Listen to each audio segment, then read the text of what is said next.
vgchypervoice, episode 50. That is 50. This is a show all about Pokemon's video game championship series.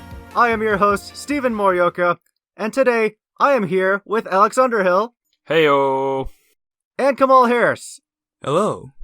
Welcome everybody to our show. We're going to be talking about Pokemon, of course. We're going to go over some feedback really quick. We're going to be talking about this episode number, and we'll talk about that later. We're going to be talking a little bit about Pokken Tournament today, because Kamaal has a lovely crossover at being good at both the VGC side of things as well as Pokken. And then we're going to talk about the Sword and Shield trailer that also was dropped on us this morning. So we're going to talk about all these different things, but let's just get straight into this episode. First off, this is episode 50, so we are going to be celebrating something about the number 50, or actually it's quite the opposite, really, to be honest. But we'll get into that just a little bit. Let's go over some feedback and questions to start off the show here. This comes from Twitter, from Alistair, who says, "Been loving Soundproofcast and the Hyper Voice. It's a good time for VGC content creation." So thank you so much for the feedback there, Alistair. And Alex, do you actually want to go ahead and do a quick plug for the Soundproofcast here, really quick? Yeah, so the Soundproof is another podcast about the Pokemon VGC, and they just started up. They released their first episode, I believe, on July 4th, and they're hosted by the lovely guys of Brendan Lewis and Jake Muller. If you haven't checked that out, please do. They're both great guys, pretty experienced players in the scene. And, yeah, I think it's going to be a lot of fun seeing where they go with their show. So do go over there and check them out, too. Yeah. Yeah, folks, definitely go check them out. Go support them. They're another show about Pokemon's Video Game Championship Series, just like ours here. So go give them a listen. Go support them. It should be a really good time. So some more feedback we have is, this comes from YouTube, from Norwal Music, which says, "Can't wait for more videos from your channel." So thank you all for that feedback. And now we've got a question that we need to tackle here. So this question comes from Mr. Veganliho95. I think I pronounced that right? Right? I don't know. That's a scary looking name to pronounce. It looks German, so that was the direction I took it. I probably said it wrong anyway. But anyway, Mr. Veganliho95 says, "What are the top 3 strongest Z moves and their users in the game? No setup or help from other mons." And then in parentheses, it reads, "Abilities obviously factor in." So, how do we all want to tackle this question? My thought was to come in at an angle from what are the most popular Z moves that we see in the VGC scene. Which ones are used because they are strong, because they fit the team so well, and yeah, that was just my angle. I guess, is it from every year, like 2017, 2018, 2019? That's a good point too. Yeah, we could pick 3 of the top Z moves from each year, and they could potentially all be different. There could also be some overlap too. But yeah, I don't know. This is a really ambiguous question. It could be heavily opinion based, but let's just do our best here. So I'll go ahead and start us off, and what I'm going to be picking is the top 3 strongest Z moves that we see in the Ultra Series, because that's where we're at now, and that's what's relevant. We like to talk about the past, but mostly the focus is on the now, and yeah, so I think that's fair. Go for it. I wanted to start off by, in no particular order are these 3, but Lunala's Z move, its signature Z move, Menacing Moonraze Maelstrom. That one is very strong just because of how good the ghost typing is, and obviously the very strong base power. It also helps Lunala a lot in the mirror, being able to one-hit KO other Lunala. For a second place, I would give it to Necrozma's signature Z move, based off of Photon Geyser, the light that burns the sky. Just because that's a Z move that has incredible base power coming off of incredible stats, and often is boosted by Psychic Terrain, but I know we're not allowed to include setup in this question. That's one of the conditions here, but just with the nature of the game, that's often how things shake out. And then lastly, it's a toss-up, but between Tornadus and Incineroar, but I'm going to give it to an Incineroar for its signature Z-move, not menacing. It's Malicious Moonsault. Is it just the 2 words, I believe? Yeah, that's it. Yeah, Malicious Moonsault. That's from Darkest Lariat. Yeah, so the Darkest Lariat based Z move, Malicious Moonsault from Incineroar, honestly has not seen any use ever since the introduction of Intimidate Incineroar, really, until this year, where players are using it a bit more because of Lunala, because of the Psychic type Necrozma, and just other Pokemon that are weak to Dark, as well as giving Incineroar a strong way to make use of its decent attack stat. So, yeah, and it's just a strong move to put on a Pokemon that you can fit onto any team. So, those are my top 3. Yeah, let's see.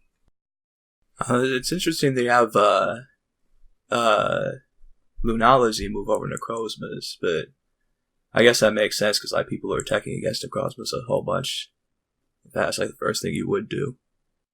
The reason I did was just because you can't, like, while you can be immune to Lunala's Z-move, normal types are a little bit fewer and far between compared to the dark types that we always see in Incineroar. And so, whenever you're using Necrozma's Z-move, it feels like a toss-up between, do I target left, do I target right, which slot is Incineroar going to switch into? And if you get it wrong, you take 0 damage, or you get 0 damage dealt. However, when you use Lunala's Z-move, even if you do hit into an Incineroar, which does resist the attack, it's still dealing about like 40%, something really high and valuable. Yeah, so it does a good chunk. Also, Lunala's isn't a two-step Z-move attack. Right? Because Necrozma has to take at minimum 2 turns to enable to use it. I don't know, just a small factor that could play into it. Steven, do you have any thoughts on 3's strongest Z-moves? So I kind of thought about this from like the most independent angle as possible from each of the Pokemon. I guess over the 3 years in total we've had Z-moves, I was going to go for Lunala. Like you just mentioned, these aren't in any particular order. These are just like in the group of top 3, for me at least. It's Lunala from this season from both the Moon and Ultra series, for all the reasons you just mentioned there, so I can skip over that. My other one's actually Garchomp from 2017. So that played a really big role that year. You know, Garchomp hasn't been prominent the last 2 seasons, but it was so common back then, and just like Garchomp, it's really fast and it's really strong and it can hit hard doing that, but it was just such a big, strong Z-move user in that first format we had in the Sun and Moon games. So that's one of my other choices here. And then I'm going to give my other one to Tapu Koko's Gigavolt Havoc. Oh, so, most definitely. So for basically every year it's been legal. Yeah, because the electric terrain is being set up by itself. So, you get the electric type boosting from the terrain. You're getting stabbed from Tapu Koko there for the electric typing. And it's like, even if you're hitting through a protect, you're doing a lot of good chip damage. And if it's a neutral attack, you're chunking a big deal. And, even this attack itself is able to take KOs alone. And, if you're going to be doing super effective damage, then you're pretty much a goner. So forget about it. Yeah. And especially for Tapu Koko, the Electrium Z has been consistent. Maybe not so much this year, but it's been common enough all 3 years that I would put that in contention.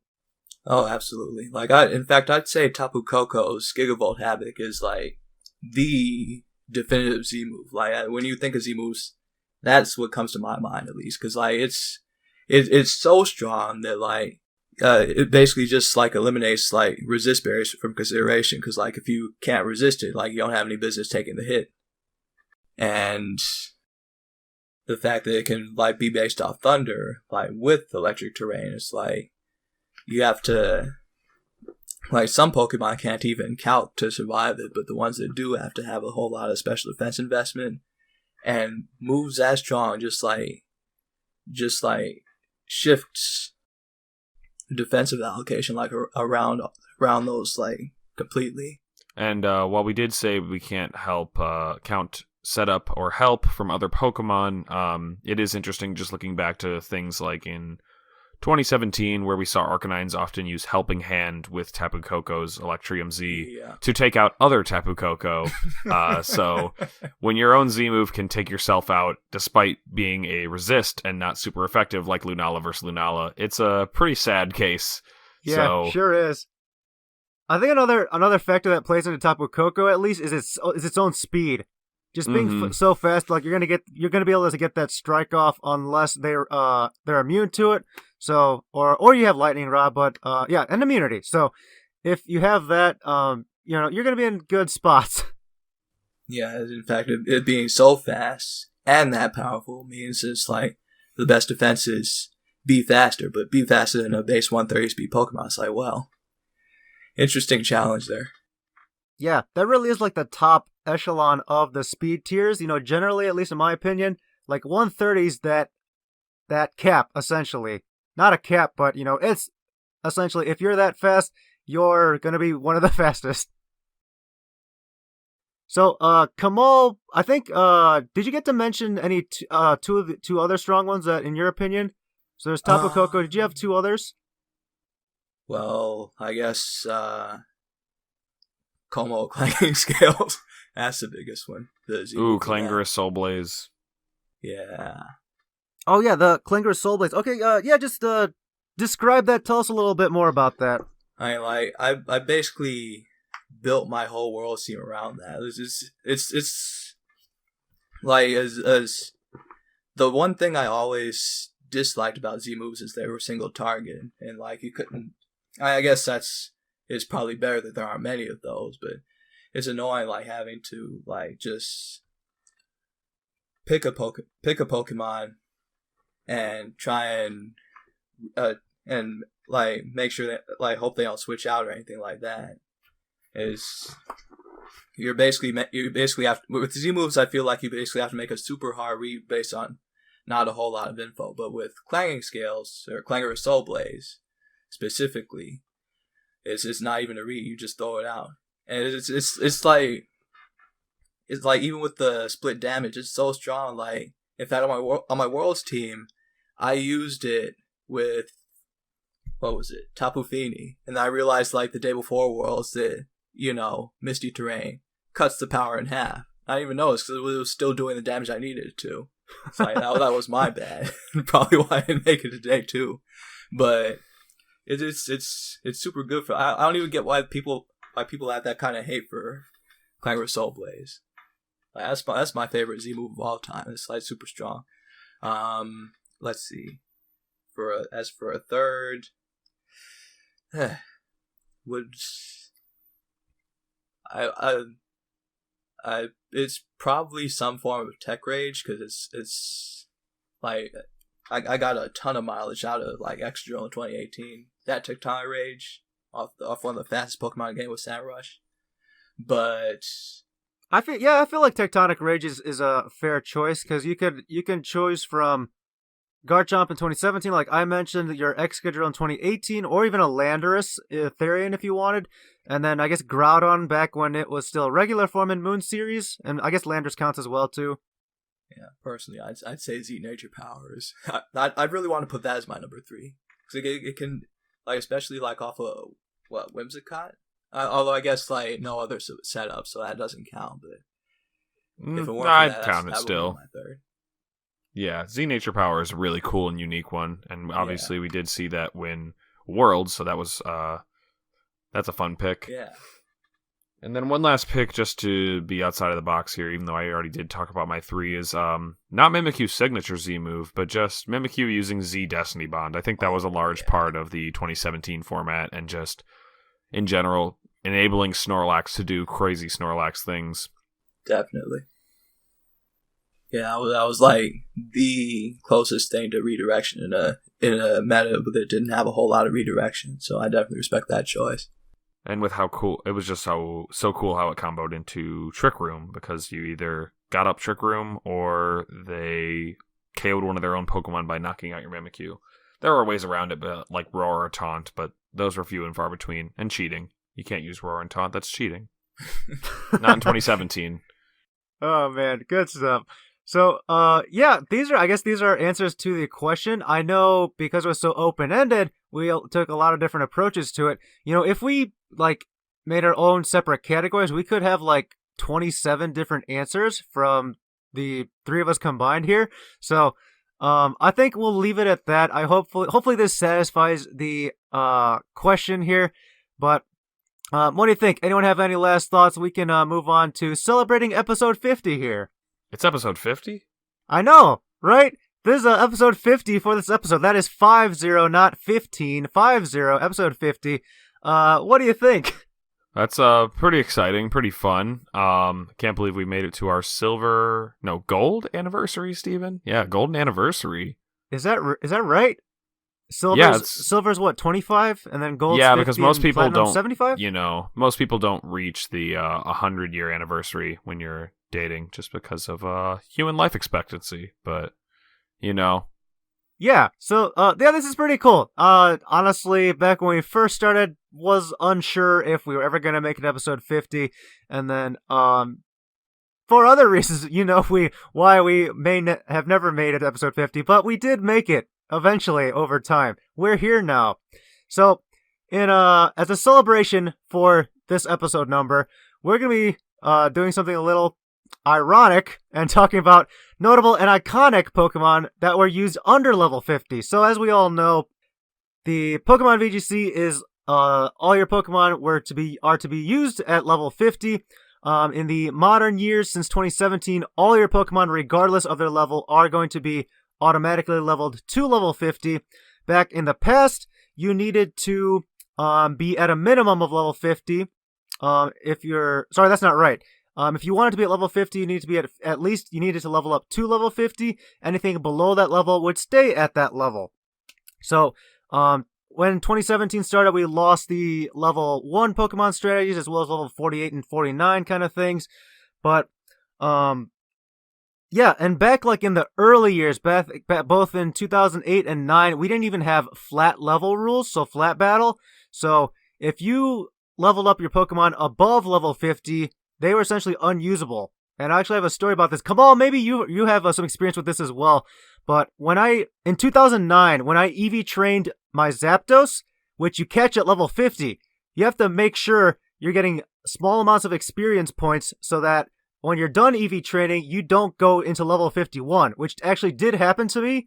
So no. I did that. This is right near the end of that, putting the EVs on, and I was just like, darn it. So I had to reset my game because I never saved my game when EV training, and then I had to try again and hopefully get less points that way.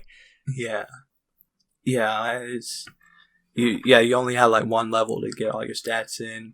And some Pokemon were just banned outright because of that. Cause you can only get Tyranitar at level 55, but at level 50 max you can't even use it. And there are some other Pokemon that you couldn't use certain moves because they learned it above level 50. I remember that's why no one used Hitmontop with close combat in 2009 because it learned it above level 50. Yeah, that's right. And everyone remembers the iconic Toys R Us Dragonite. You normally could not use Dragonite because of the same reason as Tyranitar, but Toys R Us held an event Pokemon where this Dragonite came at level 50. I believe it was Nature locked into Hasty or Naive, something. Rash, maybe. It was one of those weird natures that weren't super ideal. But anyway, let's get into talking about this topic here. So, all these Pokemon under level 50, so anyone level 1 through 49 who have been notable and iconic from 2008 to 2016. Let's talk about some of our favorites, some of the ones we all know about, some of the ones that are really cool, pull off some interesting strategies with. Whoever wants to lead us off here, go for it. Yeah, so in 2012, Ryuzaki and I were testing out Aron a lot, because that was the first year where they changed the mechanics, starting mechanics. That's right. Yeah, that's right. Along with berry juice, so it could take 3 hits, 1 hit from sturdy, and it could take 1 hit, go down to sturdy, get the HP back from the berry juice, take another hit, go back down to 1 HP at sturdy, and then after it got hit the third time, it will finally faint. But it was notable because at level 1, it could also use Endeavor, and it could bring level 50 Pokemon down to, 12? Yeah, 12 HP. Yep. Yeah. And it was like an absolute menace until you realized that you could just win the battle if you hit everything except Aron the entire time. Well, that's why, and I'm sure you guys had it back then, but you had support like Sandstorm. Sometimes Aaron can run Swagger to be able to finish off those last couple of moves. Swagger, Toxic. Yep. Yeah. Yep.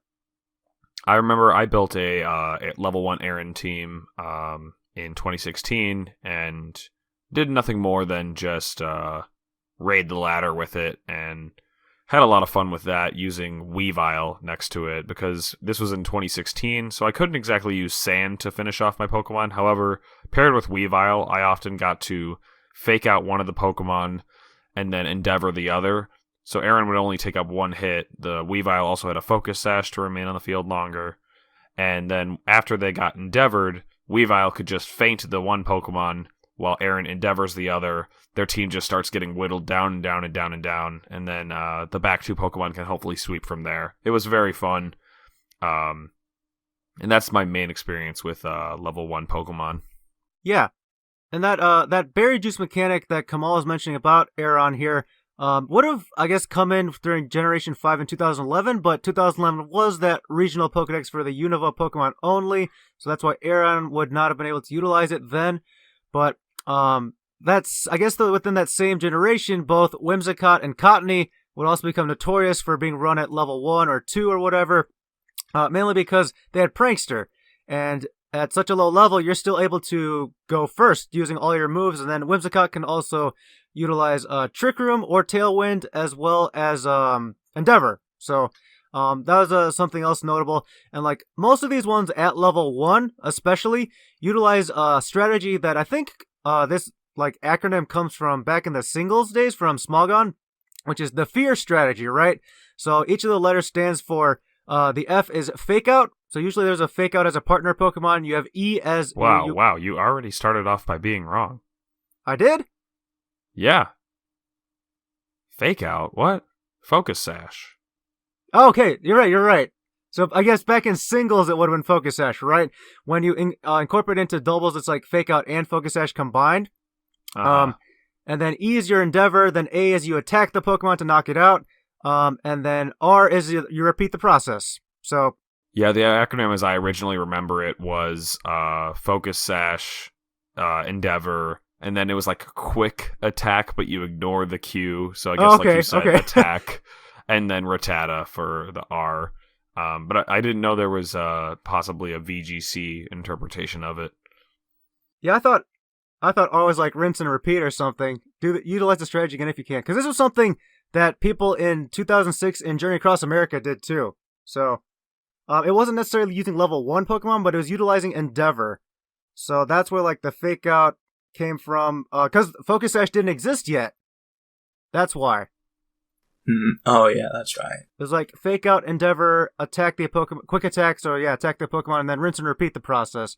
One other like big one to mention here, and Kamaal, I'm sure you're familiar with this one as well, is the level 1 Smeargle. So it was prominent for many years, from 2008 to 2016 when it was legal, mainly because you could do a lot of things with it at level 1 because it could learn Dark Void. But in 2008, our first World Championships, the winner, I don't remember the name of the right Moth. now, but... Sorry? Moth? Yeah, MOL. yeah. Yeah. So Smeargle was at level 1, and you got Fake Out, you got Dark Void, and I think you also have Redirection and Endeavor. Does that sound right? Yeah. Yeah, and he had a ton of success with that team. Like, he win Japan Nationals even back in 2007, and then again in 2008. He actually, he won Worlds in 2008 and won. He won like a regional in 2009, but I don't think he went that far. afterwards, but he had a ton of success with just that one team over 3 years. Yeah, and you're talking about like a 2009 Japan regional, right? Yeah. Yeah, okay. If that championship-winning team at Worlds in 2008 would have been a level 1 Smeargle paired with Bronzong, who sets up Trick Room, and then you also have Snorlax and Metagross, who in the back. And then I believe Snorlax would belly drum there as well, and then Metagross would psych up, and then they would sweep together under Trick Room. In one of the versions, there was Dusknoir. I can't remember what that. It's been so long. Setter. Also immune to explosion. Yeah. Now, to kind of steer us away from Endeavor, since that's primarily the main strategy when you're putting your Pokemon at level 1. However, there are other levels between 1 and 50, specifically the ones closest to 50, 49 and 48. We saw these prominently in years like 2016 and I would say maybe 2011. I don't know how much in 2012 and 2013 they were a thing. 2011 for sure, when Amoonguss was super, well, it's still popular, but, it was really big back then, too. People would put You can say it, Steven. You can say broken. I'm not going to say it. But Amoonguss, players would put their Amoonguss at level 49 to under speed, under Trick Room. So that's essentially what these strategies like to utilize here. Yeah, so the level 48 and 49 Pokemon just basically operated under going second or trying to go first in Trick Room. And we saw that with the Primals in 2016 as well, because you wanted to guarantee get your weather set up or be the first Pokemon to attack in Trick Room, as running them minimum speed was pretty common in the 2016 season. We see it a lot less this year, this time around, it seems. But back in the day, Bronzong, Cresselia trying to skill swap the Primals and then get the first attack was a very common scenario. I remember, it must have been Gen 5 that Zach Dracamp, Bravarius, had a ton of success with underleveled Amoonguss. That was Gen 5, right? I think it was. Might have been Gen 6. I think so. I think it was Gen 5. Yeah. And I believe he came to the conclusion that level 48 and 49, it's nice for underspeed, but it just destroys your defensive capabilities. I think it more than undermines your EV investment. Because you lose something like 5 points in your best stats just from going down to level 49 and 48. It's even more than that, which is why people generally didn't do it unless it was super necessary to get the jump on in the mirror. And it was good for that, for sure. But what was that?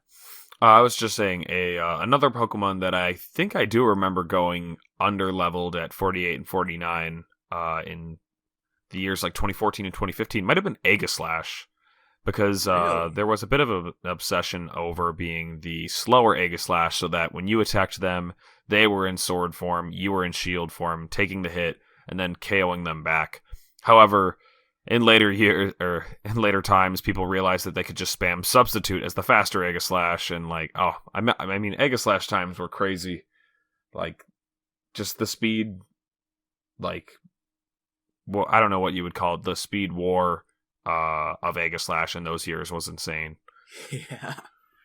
I don't know if any individual Pokemon's speed mattered more, and varied more over the course of a season because of so many different factors and reasons. Yeah, people were scared to say what speed their Aegislash was for entire gens, because they wanted to get speed crept or anything like that. Yeah, and that was the whole name of the game of using these level 48 and 49 Pokemon. I remember there's one time in 2012 or 13 where I would just be playing on Battle Spot, and sometimes I see a Trick Room user like Jellicent or Chandelure at level 47, right? And I would see that on Team Preview, and I'm trying to figure out, okay, 47, that's weird. Why is it at 47? There's got to be some kind of reason for it. And I never came up with anything other than, they must have not leveled it up correctly. Because, they they either didn't bring it or I won. So, it just didn't make sense to me. But, 48 was, I'd say, is like the lower limit you'd try to go for speed creeping, at least under speed creeping. Other than that, like you mentioned, you're losing a lot of your defense investment, especially because I think in the damage calculations, being under leveled, you're also taking more damage as well. Compared to like a level 50 versus a level 50. Yeah, also factors in the damage calculation too, that's right. One last personal story, and then I guess one more general story too, but the personal story was at Collinsville in 2016 in the first round. I was actually featured on stream, though I don't think you can find this match anywhere. But I was playing against a newer player who had a Sableye, I remember, at level 47, and a lot of people were theorizing whether or not this was some kind of strategy, but after talking with my opponent, he just confirmed to me that he did not have enough time to finish making his team. That's hilarious. And don't worry, we believe you. We believe this story. And then the other story, just in general, was in the same year in 2016, there was a Pikachu of level 27 used in a, I believe it was a Singapore championship or something or other. That was national, right? That was a national, I thought. Yeah, it might have been a national in Singapore. I might be wrong, but there was the famous level 27 Pikachu, which was for Focus Sash Endeavor reasons, but the reason being that it was 1 speed point slower than Primals, while still being the minimum level to be able to have the least amount of HP for Endeavor purposes. And it was Focus Sashed. I think it was, Fake Out, Endeavor, Quick Attack, something like that.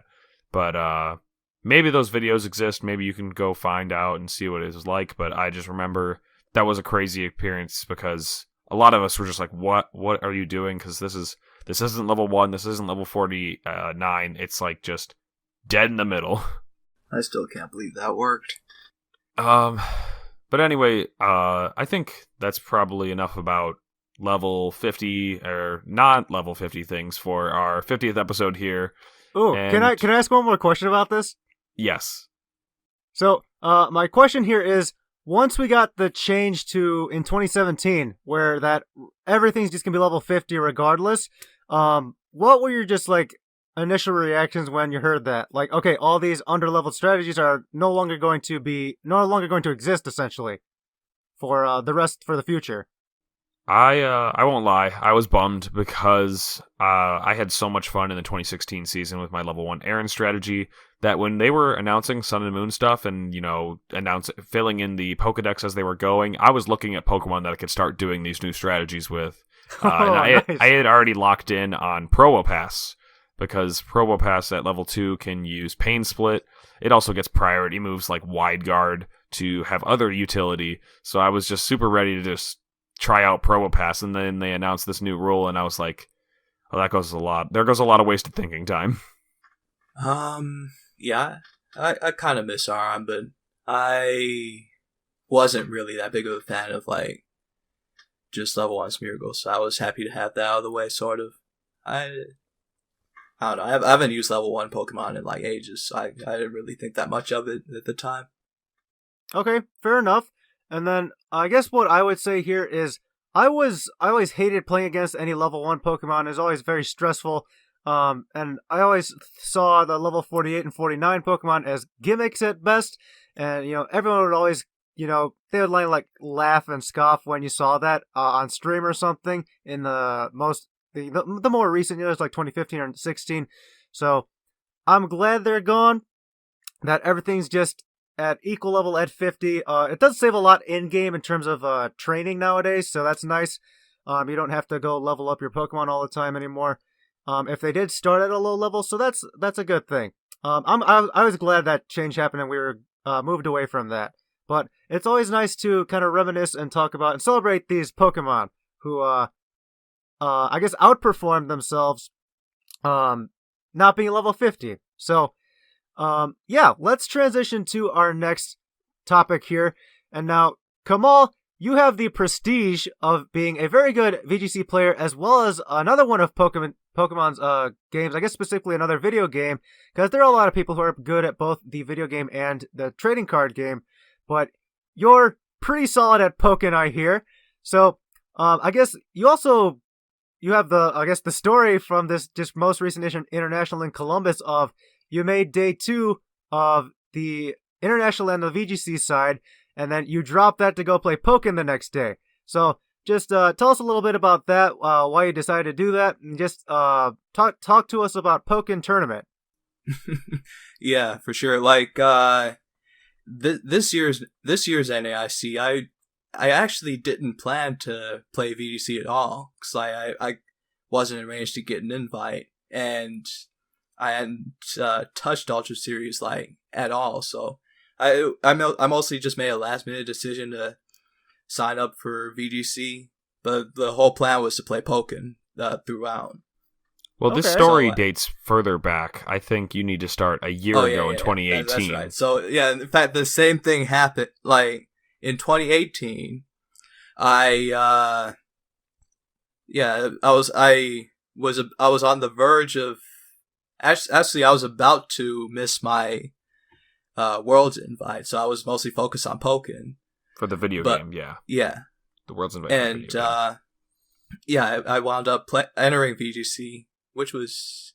Actually, I'm amazed I was able to do that, because I really didn't have the money to play both, so some friends of mine definitely helped me out there. But I actually managed to go 7-2 in VGC to qualify for day 2. But my plan was still to play Pokken, and like I had just by... placing top 32, I would have qualified for Worlds, but they wouldn't let me drop out of VGC to play Pokken. Oh, that's unfortunate. Yeah. So if Kamaal dropped, he would have lost his not just the CP to get his Worlds invite, but also the money. Yeah. So they made me drop out of Pokken. Like, in fact, they didn't let me. They made me straight up DQ me out of Pokken, even though I was already in it. And I had to, so it was a weird Saturday where I assumed I'd just be sitting in the Pokken area, but I was in day 2 VGC. It's like, how did that happen? But yeah, day 2 of VGC didn't go quite as swimmingly as day 1. I kind of busted out there, but it was too late to rejoin Pokken. So I was just still stuck at top 32 no matter what. But at least with the money I won from placing day 2, I managed to go to Worlds with that. But then, fast forward to 2019, and I wind up top cutting again in VGC.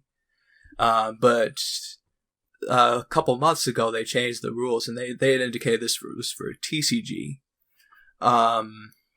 where if you have if you drop out of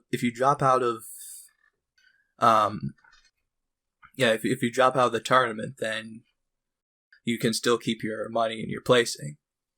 But and they let me do that this time, so it didn't wind up the way it did in 2018. But I still had to sit through at least the first round of day 2 because due to however way Tom works, they couldn't drop me just out of day 1. They had to put me in day 2, play my first round, and then drop.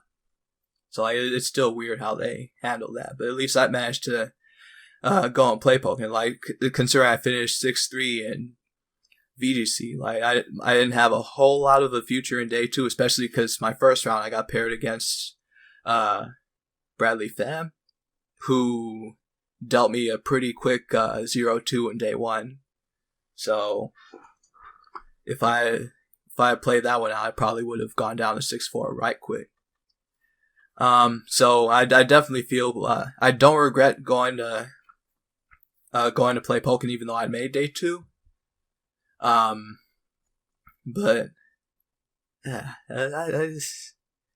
Pokken didn't really turn out the way I wanted to, because I went down to Slipping Bug in round 3, and then Steph Mickey, who was recently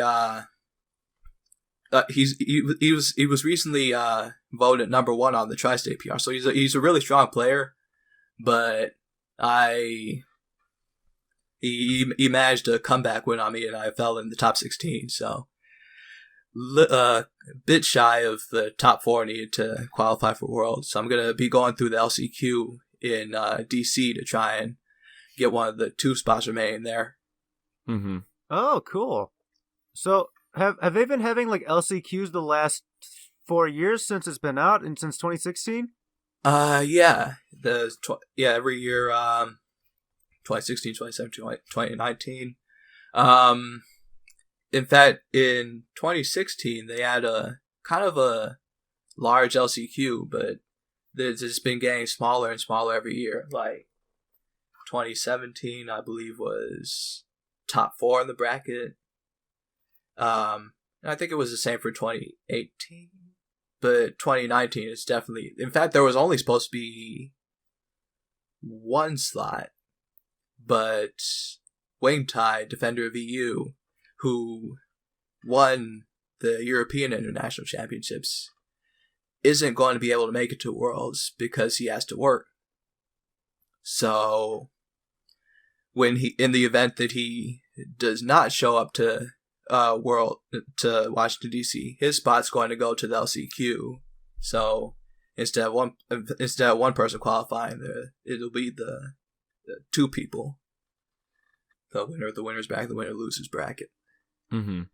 So that's a really cool concept that you got the LCQ as another chance to get a Pokken Worlds invite, and another reason for you to make it out to the World Championships, other than to just watch the video game finals and what have you. Although, like, I still have it in me to play in the what is it called, the Washington DC Open this year. Yeah, the Open. Yeah. I played it last year, but I kind of wish I could have seen Pokken. Like, Thanks a Lot tore up in it like at the same time the Open was going on. I really wish I could have seen that. I had to watch the VOD, which is like recently past 2 million views. Definitely recommend checking that out on the official Pokemon's YouTube. That was his match over Tarutaro. Yeah, definitely go check that out. I need to go watch a little bit more Pokken because it sounds very interesting.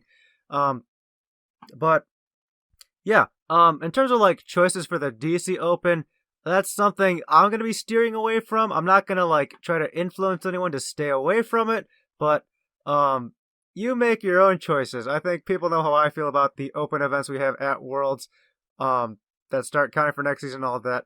But Kamaal, I've got a few questions here for you about Pokken Tournament, right? So, yeah.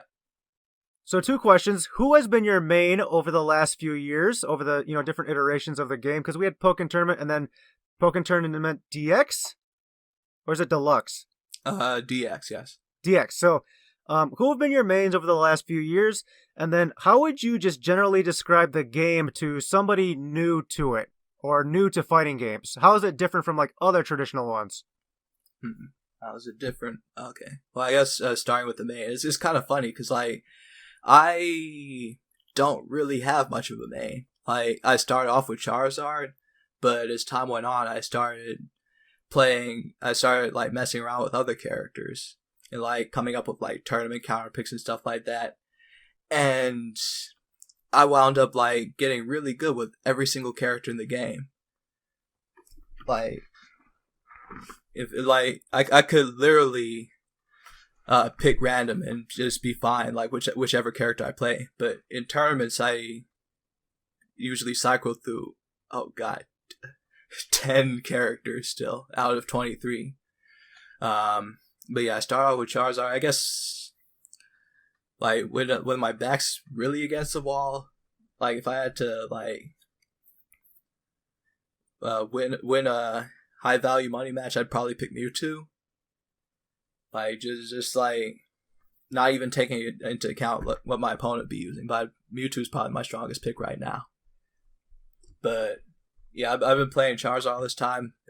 I've really been interested in Gengar and Scizor because no one plays those characters, and they're really complicated. They have really complicated execution, so I've been playing those a lot just to like come up with a game plan that like even if I won't be able to get matchup experience, like I play them, I know how they play, so I can use that knowledge to fight other people like whenever they come along. Let's see. And as for describing how it's played, let's see. That's an open. Could you repeat the question again? Yeah, of course. So I was just wondering, like, how would you describe Pokken Tournament as a game to anybody, essentially? You know, how is it different from other traditional fighting games? How's it similar? Well, I guess the biggest difference between it and other fighting games is the field phase, the 3D mode that occurs. Like you start out the round in it, and then whoever gets a specific hit on the other person triggers a switch to dual phase, the 2D mode, and gets a fair bit of meter for quote unquote winning the phase. But the presence of field phase helps dual phase out a lot, because like if you rack up enough hits in dual phase, both players switch to field phase. And Pokken has a weird balance quirk where there's actually a lot of combos that would be infinites, like legit unescapable infinites in any other fighter, but after 21 hits or however many phase shift points, they automatically switch to field. The loser of the phase gets in some invulnerability, and it just resets to a more neutral situation. So field phase is just a catch-all to stop all the to stop strategies that would otherwise be kind of degenerate in Pokken. I guess, yeah, other than field phase, the difference between Pokken and other games is, let's see, I guess it'd be the armor system. Because like every character has like sort of like a focus attack in Street Fighter, where like it's like you press heavy and special, you armor certain attacks and can counter, and that's blue attack that can be beaten by grabs, which just like unless the counter attack has a hitbox out, the grabs just automatically beat it. But the big thing about that is it's pervasive through the entire game. It's like you're never like totally out of the woods, even if you have the opponent minus, because they could either counterattack, or if you're expecting them to counterattack, they could dash back or jump, which gets invincibility to some low and mid-low attacks on frame 5. So basically the pressure system and the defensive system all hinges on on counter, the armor system, and that's what I feel makes it different from like other fighters.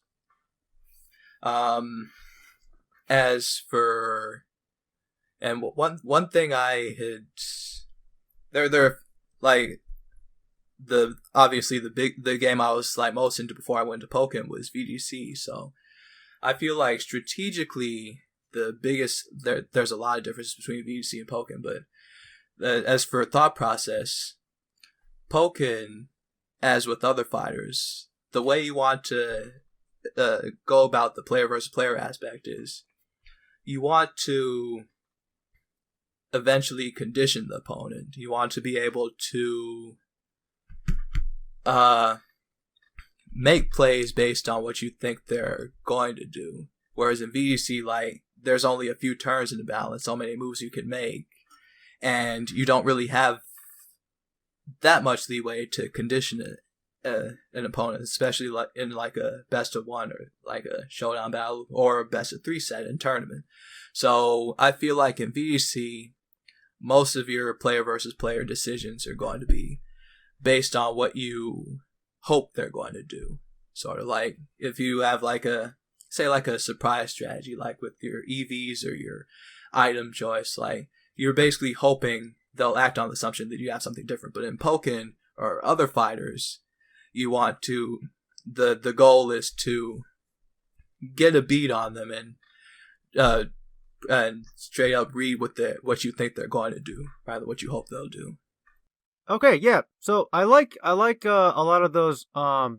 That's kind of leading into my next question was like, just relating VGC to Pokken and the skills that translate. So it was kind of neat hearing just the different way the thought process go along there. So, and I think what everyone and what both Alex and I are most curious about here is you playing Pokken Tournament DX. All of you Pokken players have been playing on Switches already at official events, right? Yeah. So we're trying to figure out how are we going to be utilizing the Nintendo Switch for VGC come the 2020 season once we get Sword and Shield. How do you think that's going to be utilized just based on your experience with the Switches you've seen at events so far using Pokken? That's a good question, actually, because Pokken still is we use pretty much the same methods of connectivity as we did for Pokken for the Wii U, which is like we connect two consoles together using a LAN adapter, and we play like on just regular gaming monitors. But that doesn't really synergize with how we've been approaching VGC since time immemorial on the DS and the 3DS, which is like you have two consoles. Well, I guess you have two consoles. They can somehow connect through infrared, thanks to the black and white cartridges or the 3DS port, and you just bring your system and you play. I don't think that's really an option on the Switch, because like if you look like on the Switch handheld, like the IR port, I guess that's what it is. It's like on the bottom of the right Joy-Con, where it wouldn't really be doing that much good in like a player versus player VC match. So, and that begs the question, like, how would you go about connecting two players? Like, if you can't do it over IR and the cartridge is covered by that little game card little cover. So like how do you connect? Like LAN, that's kind of an option, but like then you have to like lug around a whole bunch of TVs to each tournament. That's not really a viable option for like the smaller level tournaments like PCs or mid seasons. So in fact, that's one of the reasons why Pokken has a hard time like getting to a whole bunch of events, because we need like double the monitors to connect, and handheld isn't really that viable of a choice. Because like you still need to connect like wire and all that, but yeah, and so unless like they push through an updated Switch dock, like the Switch dock, it was a fun concept in 2017, but it really doesn't serve Pokemon's purpose like 2019 and onward, like as far as communication is concerned. I'd really hope that I don't hold out too much hope for them doing it by the time Sword and Shield are released, but I'd hope they'd release a new version of the Switch dock that has a more direct LAN connection and also an IR port that leaves the screen open so that you can like connect the two docks together and still play your Switch handheld connected to the dock. Like I believe they make third-party ports with the Switch screen still exposed while in the dock. And I'd like to see something like that, except actually made by Nintendo. But until they get that straight, like it's definitely a question mark of how are they gonna get like Sword and Shield games to connect to each other in tournament, especially low-level tournaments. Yeah, at the very least, we're going to have to see how Pokemon chooses to solve that, since we don't really do much grassroots here in VGC. Hopefully, Pokemon comes up with a reasonable, feasible solution. Yeah, if that, like, back in, like, 2008 through 2010, like, for their regionals, nationals, and worlds, they would actually bring their own DSs mounted to these white boxes that could connect to each other. That's right. Yeah, and they could Like it wasn't bring your own DS back then. Like they provide them for you, and they'd have to bring like hundreds and hundreds of those, costing them like probably no small amount of money to just to get those to connect in the days before like they built IR ports in their game cartridges or the consoles. But that's definitely not an option. Even if that were an option for Sword and Shield, it'd be impossible to implement for the lower level tournaments, which tend to take place in like comic book shops and things like that. Speaking of Sword and Shield, yeah, we did get a bit of. Yeah, I think it's a good time to switch over to the Sword and Shield news that happened here. But yeah, that's a lot of good info about Pokken Tournament. Alex, you have any inclination to switch games over to Pokken instead of VGC? Are you gonna stick? No, I think I will stick to VGC and switch to Sword and Shield when the time comes. Hey, might be worth a try. Like, once you got the Switch, you just have to get the Pokken cartridge. It's like I feel like people it'd be a good I feel like even if you got the Wii U version, like the Switch version had a ton of balance changes which made the game a lot more just a lot better all around, and they added like 7 new characters. That's Darkrai, Scizor, Krogunk, and Polion Decidueye/Blastoise. So it is definitely a different experience than it was on the Wii U version. So definitely recommend like picking up Pokken Tournament DX when you're picking up Sword and Shield this November. Excellent. So, yeah, a lot of good wise words from Kamaal here about Pokken Tournament. You know, a lot of interesting things to think about moving forward about VGC on the Switch and what we're going to be doing in the coming months. But you know, Alex has been, you know, trying to nudge us along here. But Alex, take us away with some of the Sword and Shield trailer info we got revealed actually today, as the day we're recording this, early this morning. It was funny because at work today, I was just asking you, hey, are we still good on for the show and stuff? And you're like, yeah, did you see the new trailer? And I was like, what are you talking about? What's going on? So, this was news to me today. It's very surprising, but take it away. It was news to me, too, because you're not too late to the train, Steven. It came out just this morning, fresh off the press. We got a new trailer from Pokemon announcing a couple of new things. Just to go down the list before we break them down specifically, we got 4 new Pokemon shown off, technically 3 if you've played the demo. A new variation on the main mechanic in Dynamax, called Gigantamax or Gigantamax. Not sure yet how that's pronounced. Then we have the introduction of G-Max moves, which are a variation of Max moves, which we know are exclusive to the Dynamax mechanic. And then some version-exclusive Pokemon and gym leaders were shown off, as well as some other story characters. But those first 3 bullet points, I think, are where we're going to reside. And let's kick it off with these new Pokemon. So to run down the list, the 4 Pokemon that we were shown today include Yamper, who was the one Pokemon I was kind of referring to that is not quite new, as a lot of people got to see it in the demo. It's been leaked before, it's been around, so however, we got to see 3 other new Pokemon. The first was, I believe, Alcremie. Yeah, that little cake fairy. It's got Sweet Veil. Slurpuff 2. Like it's Slurpuff 2. What was it? Slurpuff? Yeah. Slurpuff. It's just Slurpuff 2. Yeah. That's what I've been telling everybody. I'm not too excited for that one. It does look cool. It looks tasty. That's all I gotta say. It does look tasty. It just makes me hungry.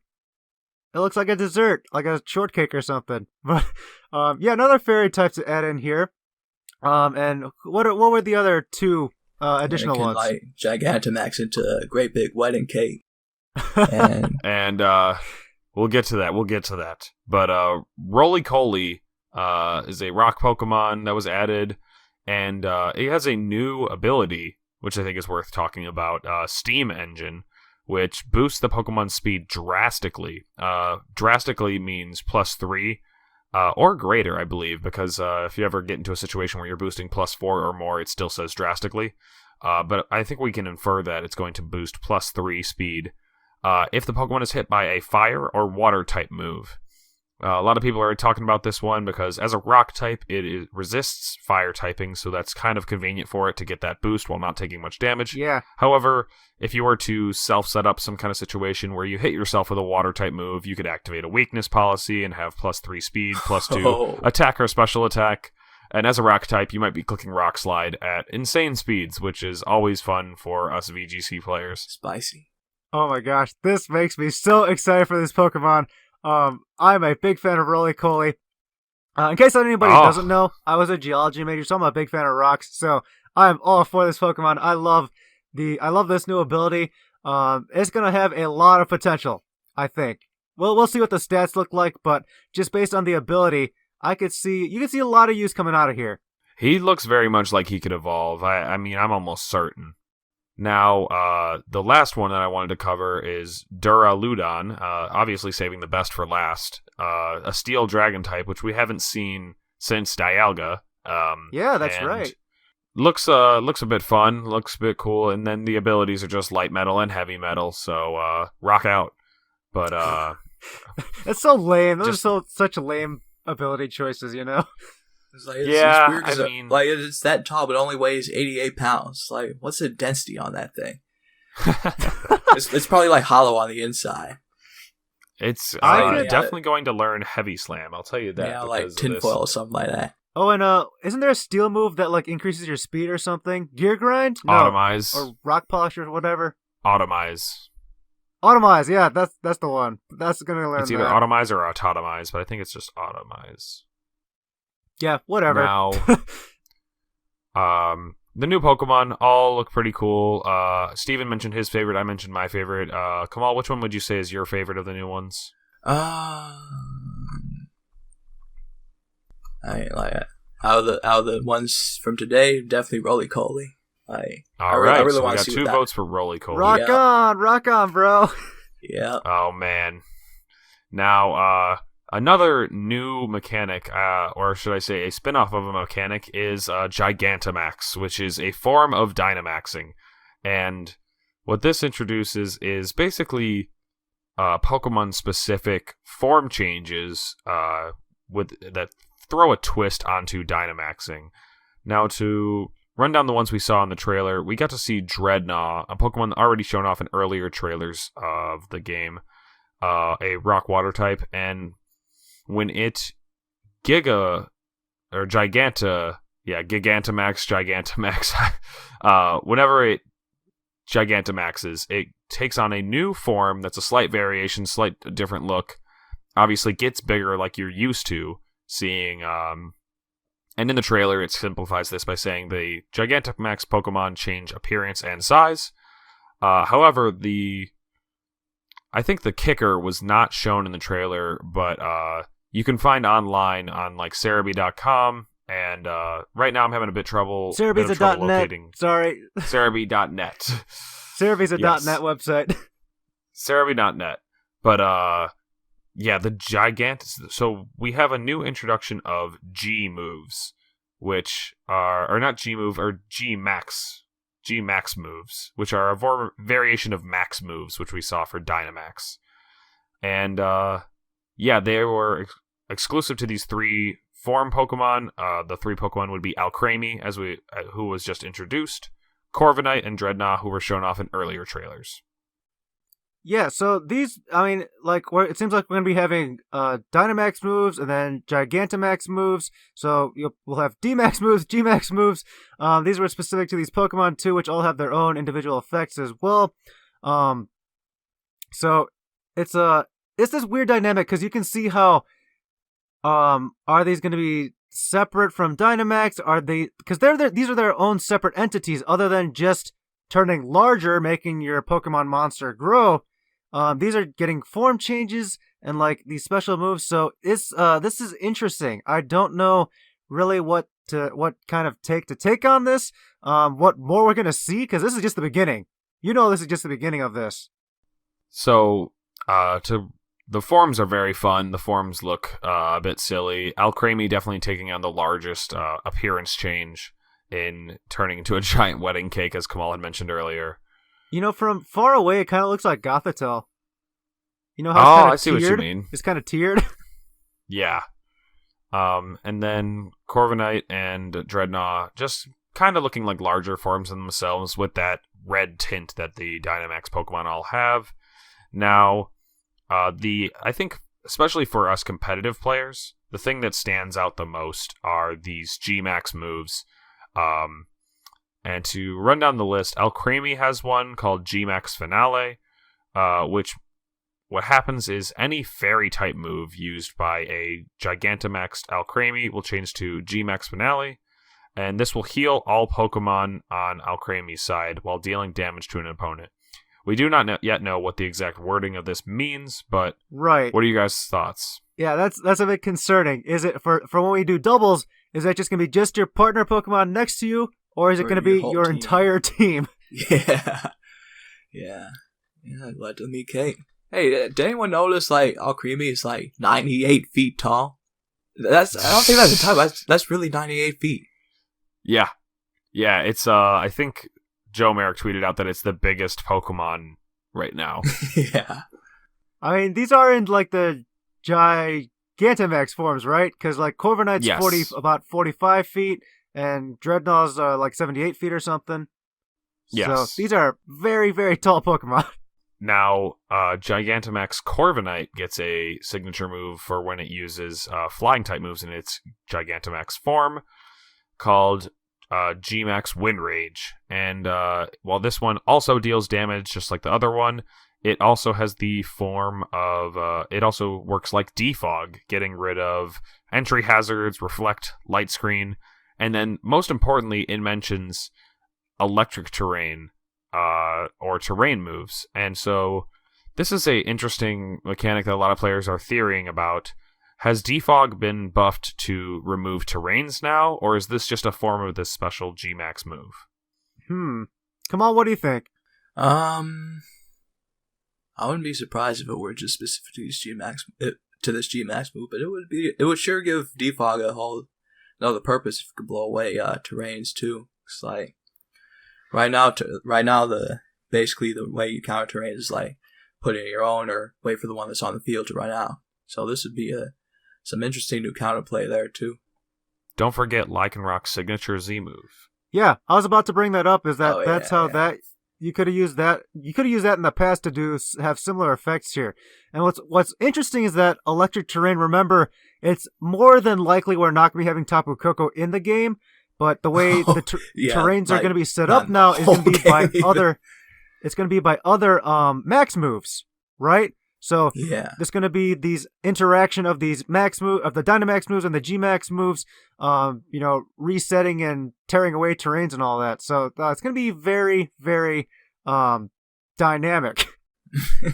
And I'm still holding out for some Pokemon to be given the terrain surge abilities, kind of like what we saw happen to Torkoal and Gigalith and Pelipper as we entered into Sun and Moon. Oh my god! I'm hoping that would be kind of fun to give some lesser known Pokemon the spot, like they did, I think, pretty well entering into Sun and Moon. You are scaring me so much right now. Jeez, I do not want to there's see no that. escaping these terrains. Now, on to the last one. Dreadnought has the G-Max move of G-Max Stone Surge, which transforms water-type moves. And this, again, deals damage and has the side effect of setting up sharp rocks around the opponent's side of the field. When the Pokemon enter the field, they take damage. If this sounds familiar to you singles players, that's because it is Stealth Rocks. This is a attacking move that has the side effect of setting up Stealth Rocks. My goodness. Well, I mean, like, the biggest implication here is that if you use this early and it stays out on the field for enough time, you're gonna have, Focus Sash and anyone with Sturdy you just nullify that. Yeah, I think that's really cool, and with the introduction of this potential defog buff, or at least the presence of this G-Max move from Corviknight, we might see entry hazards have a little bit more of a role in VGC, more specifically defog having a bit more of a role in VGC as it's getting rid of these terrains that we will be seeing a lot of thanks to the max moves setting up terrains and weather as they are used. So Defog is going to have a bit more use, and if Dreadnought is a good Pokemon, if it has a strong stat distribution, it might be setting up Stealth Rocks all the time. I'm really interested to see how Dynamax and Gigantamax Pokemon are going to play into competitive play. Because there's really no precedent for it right now. So yeah, and so with this Alcremie move announced and saying it heals all the Pokemon on Alcremie's side, that tells me one of two things, in that either Dynamax and doubles, Dynamax will be allowed in doubles, which is something that we're still kind of debating. You can almost assume, but I mean, we've yet to see it, I think. So, Dynamax in doubles, and more specifically Dynamax for VGC. I think this is hinting more towards it being confirmed. We'll see Dynamax in VGC and Gigantamax, I guess. The other thing is these three Pokemon. So, Alcremie, Corviknight, and Dreadnought. The theory that I've concocted from seeing that these Pokemon got Gigantamax special forms is that these are the end of these Pokemon's evolution lines. They probably won't evolve anymore because I imagine the credit would be given to the final evolution for a special Gigantamax form. And I don't think many Pokemon, if any, are going to break this rule unless you count like Pikachu, who breaks all the rules. Yeah, Pikachu's just, as mascot, gets so much privilege and gets to do anything it wants. So Pikachu, yeah, just breaks all the rules. I don't know. I'm kind of on the different opinion for Dreadnought, at least. I think Dreadnought could still evolve. Like, this is good evidence to support that this is probably like a single stage, or like the final stage, if anything. But I don't know. Dreadnought looks so tiny that it could still have another form to it. But unless Dreadnought is the final form for Nessa, and maybe there's a baby Pokemon that evolves into Dreadnought. So I don't know. I have no idea right now. I'm still on the side that it evolves until I'm proven otherwise. Come on, Steven, you gotta take a dive. Good one. Anyway. It wasn't supposed to be a pun. Yes, it was. I'm just saying No. Yeah, it could. No. Okay, it could have been. It's part water type. Oh, it could have been, though. I realized after I said it. The last thing, though, before we wrap up here is a couple of things announced were version exclusives, such as 2 gym leaders, which hasn't really been done before except for like Black and White, where you could face the 2 different gym leaders, but they had mostly the same team. I believe the only difference was their Pokemon had different genders. However, this time around, Sword gets a exclusive fighting type gym leader, Shield gets a ghost type gym leader, and then probably more important for the people wondering about which Pokemon they want to put on their team, they announced 2 or 4 total version exclusive Pokemon. Dino and Jangmo-O will be exclusive to Sword, and Larvitar and Gumi are exclusive to Shield. Now, which way is this swinging you guys? I know you guys have probably already made picks, but what is this doing for you? It's kind of tricky because I like both the new gym leaders, so like they're both like super good designs. So like whichever game I pick, I'm probably going to be feeling some type of way about not having the other. But as for Como versus Tyranitar, and Hydreigon versus Goodra. Oh, I like Goodra though. All right. I guess for me, in terms of the version exclusive Pokemon, that doesn't matter to me. I'll be able to get everything eventually. For my team, yeah, I don't really care about those 4 specifically about who's in what game. In terms of the gym leaders, though, like Bea, who is the fighting type for Sword, reminded me of Maylene from Generation 4 from Sinnoh. I think she was the fighting type one from Veilstone, actually. And then Alistair for Shield, which I'm still going to be getting as Pokemon Shield, reminds me of the Ghost type Elite 4 member from Gen 5, which is Chantel. So I think that's right. So I'm pretty happy with getting the Ghost one because that one looks a lot cooler to me. I agree with that. Yeah, Ghost is not super strong. Yeah, looks super creepy, and I like that a lot. But yeah, the gym leaders, they look pretty neat so far. Those version exclusive Pokemon, pretty indifferent about. Yeah, and then Leon still looks so ugly. Oh my god. Yeah. Oh, did you see that chairman in the suit? Yes. He's supposed to look all official and stuff, but he totally screams like the main villain to me. You know? Nope. It's the woman. The woman partner, Oleana? Uh-huh. She's the villain, easily. You think so? I think it's the guy in the suit. Maybe it's both of them. It's all a conspiracy. They both could be in on it, but I mean, it's just that Pokemon theme of never trust authority. Never trust adults. At least we're not looking at Lysander, who was just screaming villain the whole time, to the point that I was like, it'd be a cool plot twist if he wasn't a villain. And then they were like, no, he is definitely a villain. I have tricked you all. I have fooled you all. Lysander, haha, my evil plots.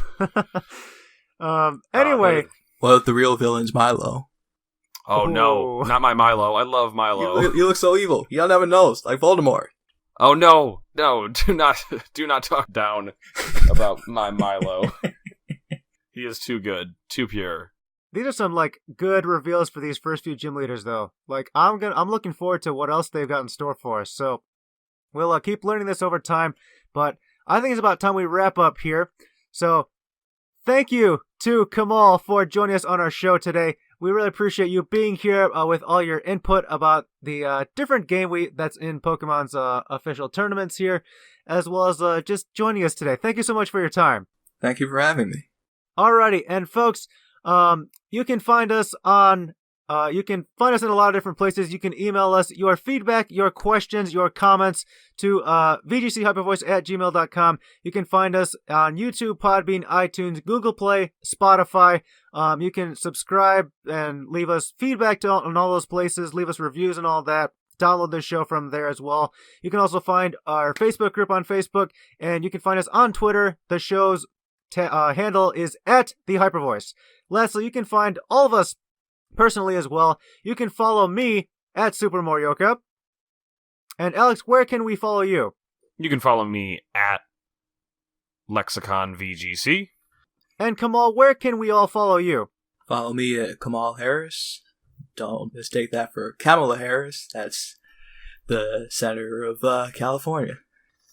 Just Kamaal Harris. Kmaal. Yeah, that must be pretty common, huh? Yeah. Same letters. Just one switched. Wow. Yeah, that's yeah. I don't know what to think of that. Wow. That's hilarious. I'll be honest. Like, hold on. Do you ever get like Yes. He does. You do. Okay. Yeah. So yeah. Yeah. Tweets and comments from political people or like random people trying to tweet at the wrong person there. Not from like high level political people, but it has happened before. Yes. Gotcha. Like the general public. All right. Well, yeah. Good to know. So everyone, make sure you follow the right Twitter handle there. That is Kamaal Harris, like he just mentioned. Anyway, that's our show. Thank you, the listeners, so much for listening. We hope you've enjoyed it. And stay tuned for more of the Hyper Voice. Aloha.